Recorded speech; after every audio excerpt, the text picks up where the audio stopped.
तो स्वागत है आपका विनर्स एकेडमी प्रयागराज में। मैं समीर शुक्ला। आज हम लोग सिंटैक्स के एडवर्ब के एक्सरसाइज को सॉल्व करने जा रहे हैं। बहुत इंपॉर्टेंट टॉपिक है ये। आप देखें तो अक्सर लोग इस पे हिचकते हैं, आप देखिए अक्सर लोग इस पे हेजिटेट होते हैं कि इसको हम कैसे, इसका जो एरर है वो कैसे फाइंड करें। लेकिन आज अगर आपने इस वीडियो को पूरा देख लिया तो आपको वो ट्रिक, वो रूल्स पता चल जाएंगे कि कैसे हम एक सेंटेंस में अगर वो एडवर्ब है तो उसमें क्या गलतियां दी जाती हैं या क्या गलती दी गई है, तो उसे कैसे रिमूव करके हमें उसे करेक्ट करना है। वीडियो बहुत ध्यान से देखना है, लास्ट तक देखना है, तभी आप एडवर्ब से रिलेटेड एक्सरसाइज को सॉल्व कर पाएंगे। अदरवाइज आप YouTube पे भी सर्च करें तो कहीं पे भी एक वीडियो ही शायद मिलेगा जो आपको एक्सरसाइज सॉल्व कराएगा। तो आज के बाद आपको इस समस्या से पूरी तरह से आपको छुटकारा मिल रहा है, तो वीडियो लास्ट तक देखना। बहुत इंटरेस्टिंग टॉपिक है ये, गजब गजब के क्वेश्चन है, गजब गजब के लॉजिक्स है, गजब गजब की ट्रिक्स है। तो ये 9 क्वेश्चन आपके सामने है, मैं इसी पे पूरा वर्क करने जा रहा हूं। और आप प्लीज इस वीडियो को शेयर कर देना अपने दोस्तों के पास, क्योंकि उनको नहीं आता। अगर उनको नहीं आता तो ये आपकी दोस्ती का फर्ज है कि आप उनको जरूर शेयर करें। चैनल पे नए हो तो सब्सक्राइब कर देना भाई। डेली क्लास होती है, एक भी दिन क्लास मिस नहीं होगी। तो मेरा आपसे वादा है, एडवर्ब आपको आज के आ जाएगा। कैसे आएगा, क्या ट्रिक, क्या रूल है, वो देखते हैं हम लोग सबसे पहले। तो शुरुआत सबसे पहले सेंटेंस की है कि द फ्लावर स्मेल्स स्वीट, कि फूल अच्छा महकता है। तो एक बात याद रखें, आप समझिएगा इस चीज को कि स्मेल्स स्वीटली जो लिखा है, स्मेल्स स्वीटली, वैसे तो हम लोग LY लगाकर किसी एक शब्द में, किसी एक वर्ब में, किसी एक एडजेक्टिव में हम क्या कर सकते हैं, LY लगाकर उसे एडवर्ब बना सकते हैं। लेकिन कुछ जगहों पे बिना मतलब का भी LY आता है, जो सेंटेंस को पूरी तरह से खराब दिखाता है, पूरी तरह से उसको बोलने का जो लहजा होता है, जो तरीका होता है, वो बेकार कर देता है, वो अच्छा भी नहीं लगता। तो पहली कंडीशन यह है कि द फ्लावर स्मेल्स स्वीट होता है, ना कि स्वीटली होता है। तो यहां पर आप स्वीट का प्रयोग करेंगे, ना कि स्वीटली का। ध्यान देना है, ठीक है। यहां पर आप क्या यूज करेंगे, इस स्वीटली को हटाएंगे, LY हटेगा, सिर्फ और सिर्फ क्या लिखेंगे, स्वीट का प्रयोग करेंगे। स्वीट का प्रयोग करना है भाई, इसके अलावा कुछ भी यूज नहीं करना, स्वीटली नहीं होगा। तो द फ्लावर स्मेल्स स्वीट, यानी फूल अच्छा महकता है। नेक्स्ट हमारा है कि never I can like such a bad man, यानी मैं इस तरह के खराब या गंदे आदमियों को कभी पसंद नहीं करता।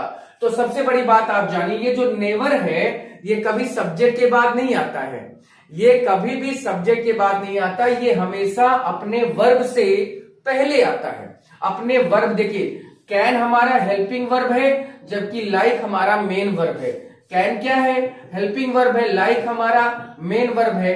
तो याद रखना है कि नेवर या ऑफन या सेल्डम या ऑलवेज, ये एडवर्ब ऑफ फ्रीक्वेंसी कहलाते हैं, और ये हमेशा वर्ब के ठीक पहले यूज किए जाते हैं। अब वर्ब के ठीक पहले यूज करने का मतलब क्या है कि आप इस सेंटेंस को आई कैन नेवर लाइक ऐसे लिखिए, I can never like a such a bad man, ठीक है। I can never like such a bad man, यहां पर ए नहीं है, like such a bad man.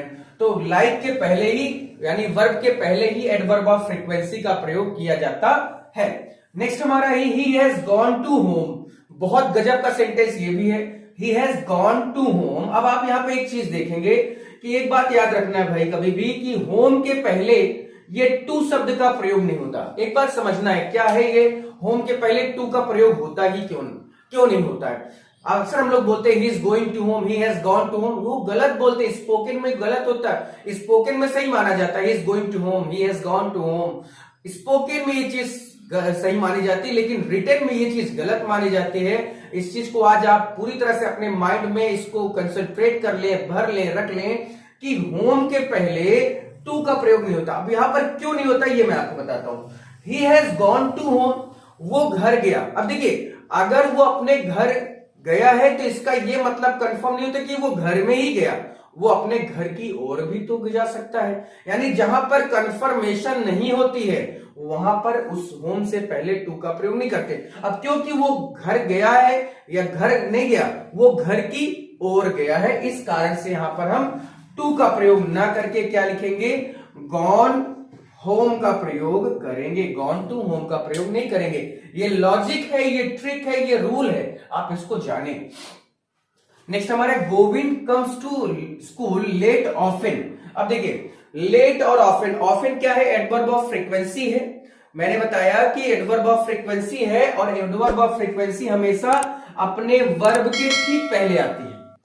Adverb of frequency verb के ठीक पहले आती है। तो अगर इसको हम लिखते हैं तो गोविंद ऑफन लिखोगे, ऑफन कम्स टू स्कूल, उसके बाद आप लेट भी लिखें तब भी कोई दिक्कत नहीं।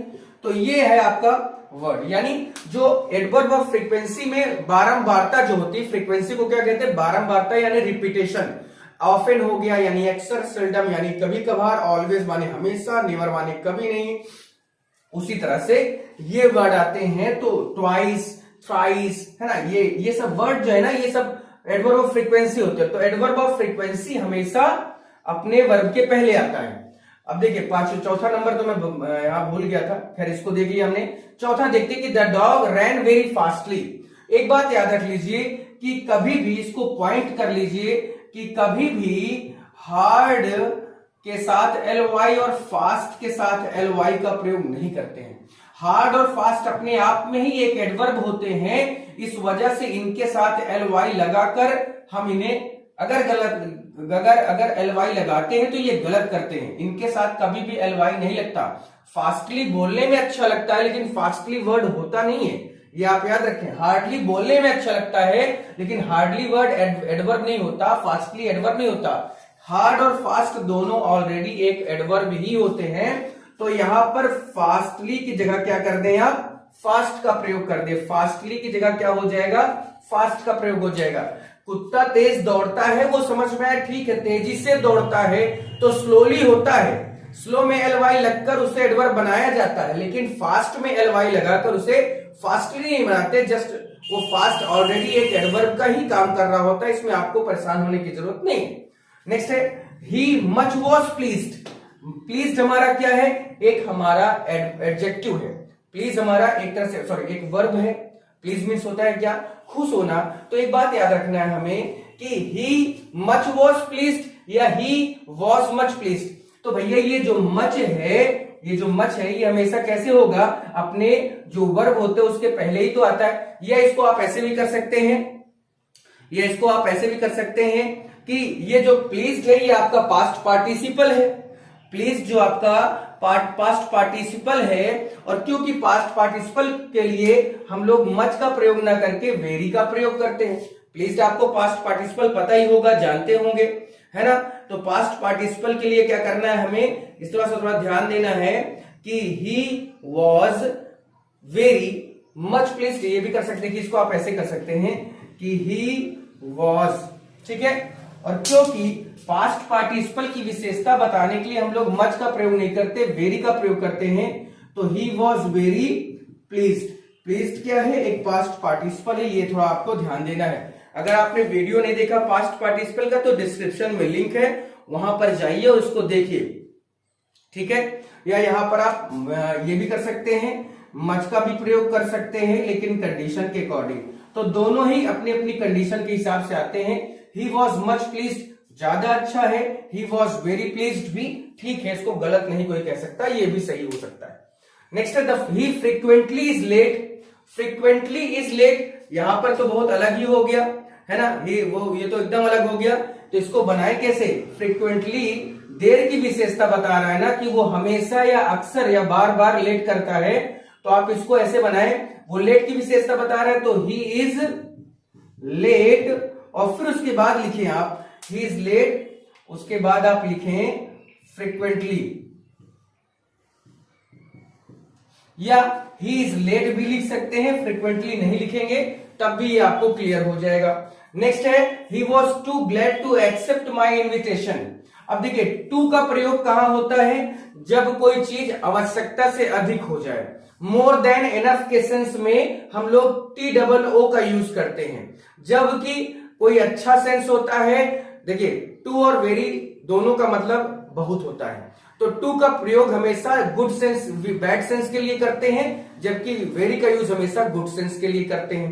तो ध्यान देना है कि टू ग्लैड है या खुश हुआ है, तो वो यहां पर बैड सेंस तो दे नहीं रहा है। तो अगर इसकी बात हम करते हैं तो यहां पर इस टू की जगह पर क्या करना होगा, वेरी का प्रयोग करना होगा, और ये टू हटाकर हमें इसकी जगह पर ऑफ का प्रयोग करना होगा।